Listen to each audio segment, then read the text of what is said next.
Hello everyone! Today we'll be talking about the most controversial title of 2020, and that is Jeanine Cummins' American Dirt.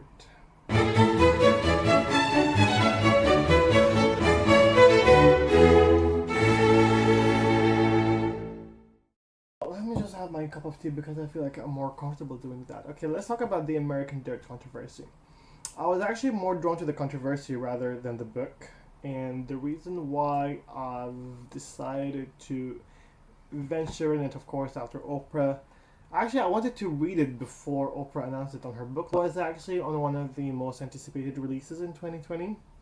And if you go to any list, if you visited any list back in 2019, American Dirt would have been on the top of the list. Okay? So, it was on top of my head. Like, one of the first books that I want to read when 2020 comes would be American Dirt.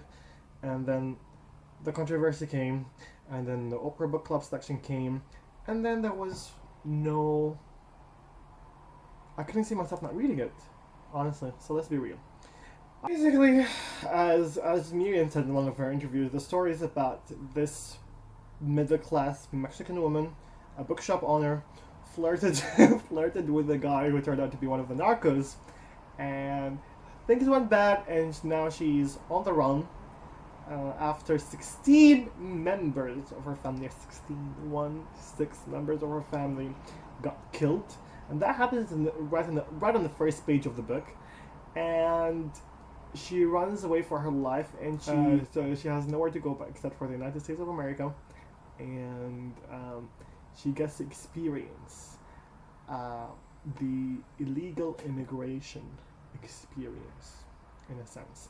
That's kind of like the whole story now. So there are some points that I really wanted to talk about. Is the problematic character of Lydia. I found her to be slightly problematic. I did not like how, as a middle class bookshop owner married to a journalist, she sounded a little bit unaware of the other classes in Mexico. And I don't know how classist the Mexican society is. Um, so this was one thing that I felt like, okay, it felt like she was an American princess who was living in Mexico, and she had no contact with humans whatsoever, or the Mexican society whatsoever. And then after the incident have happened, she realizes, she gets like a fuller view of what was going on, and felt like, oh, her husband was putting her in the dark and not showing her the horrible stuff of Mexico. Okay. So yeah, I don't know. I found her ignorance slightly annoying to a point that slightly failed to empathize that much with her overall. But that's the only way. I think that's the only problem that I have with Lydia, the main character. As for who else, honestly, one of the best parts of the book is really the relationship between Lydia and Luca, her son. Okay, so after losing all members of her family, including her husband and her mom, um, she has no reason or purpose to live except in creating a better future for her son. And that's, I feel like one of the most powerful aspects in the book, and that's what resonated with everyone, including Oprah. Just this sense of having nothing left to lose except for this hope for someone else and not yourself. Because in a normal situation, Lydia would have just lived with it or committed suicide. Let's be real. What have happened was too much to bear. And also, one of the best parts in the book is her PTSD journal after the incident that happens in the first page, and how she does not have the time to even think about it. She's just filled with fear, and the fear is too much that she doesn't have the option of living. The trauma is not there anymore, and she's always on the run. She's always moving. She has to move forward, and that's, I think, what made it really as they call it, the trauma porn. And I personally enjoyed it. I don't feel like it's something that we should be ashamed of, to say that we've enjoyed that aspect of the book. I think that's the definition of what's exciting, what keeps the plot going. And I tried to really remove the whole idea that it was trauma that is narrated feeding off an existing trauma. If we try to really not look at it that way. Let's go back to the relationship between Lydia and Luca. I really loved how the narration of itself, how Jeanine Cummins, in a sense, made both characters behave as one, and you can see like how the perspective kind of like shifts from Luca to Lydia, without being separated by chapters or creating paragraph separations. I kind of felt like both characters were playing as one, despite the age gap, where Lydia is a mother and Luca is basically an 8-year-old son.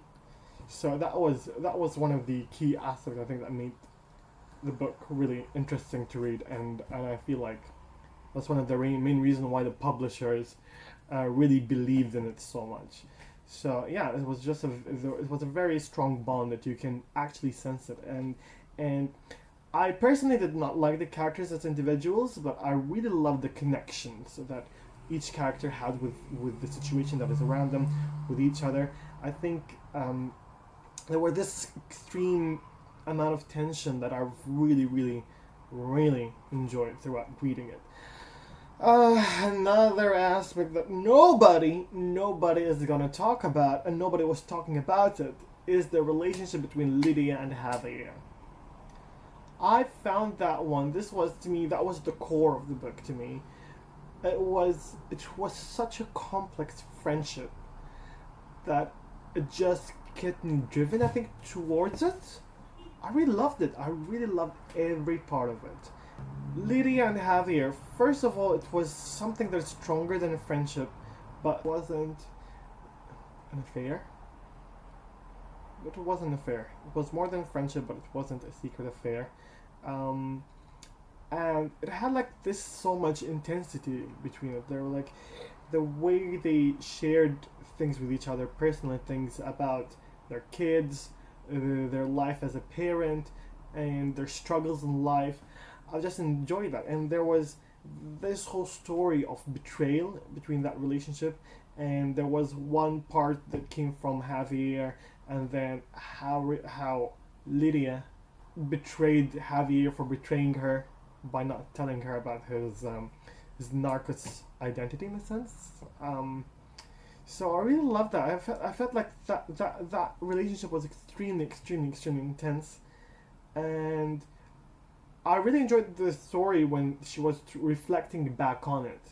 But once they felt like the plot was divided into two halves. One half is reminiscing of what happened before the shooting, and starting to realize what's happening, and then the other half is the, let's say, the immigration experience in a sense, or the crossing the border experience, that I personally did not enjoy as much. I was actually just reading to pass the pages, and honestly did not like it at all.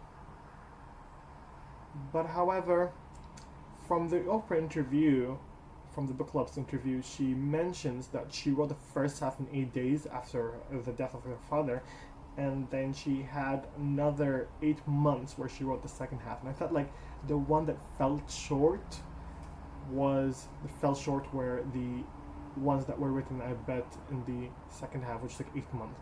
Because you can feel it. She said she was driven by the trauma of her father's death, and you can sense so much pain in the earlier pages, and then you can feel like slightly, how can I say this? I wouldn't say orchestrated, but it felt like planned, and felt like influenced by some of the publisher's decision and the editor's decision to make this book about the current border issue with Mexico and the United States. So yeah, I just really did not like that part. So yeah, the main issue of American Dirt was technically not the content, but the release campaign that it had, the huge budget that it had. It was just crazy. It felt like it tried to promote something that wasn't it. It tried to tell something that wasn't it, and it wasn't really it at all. This book wasn't about immigration.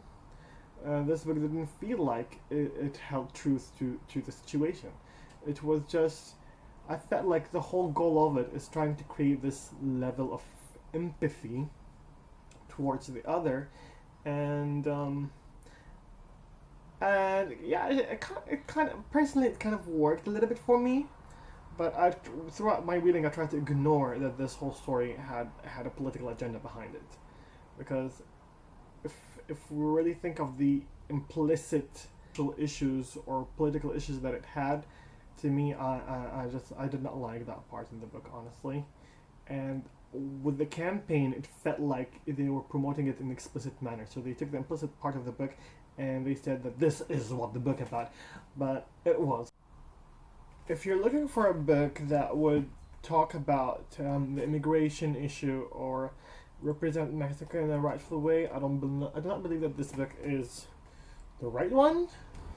Personally, I viewed American Dirt as a book about friendship, about betrayal, about consequences, and about a bond between a mother and a son. As a final thought, I would give the book 3 out of 5 stars. I liked it. I did not find it to be very bad. I did not find it to be very good. It wasn't the it book as the publishers deemed it to be.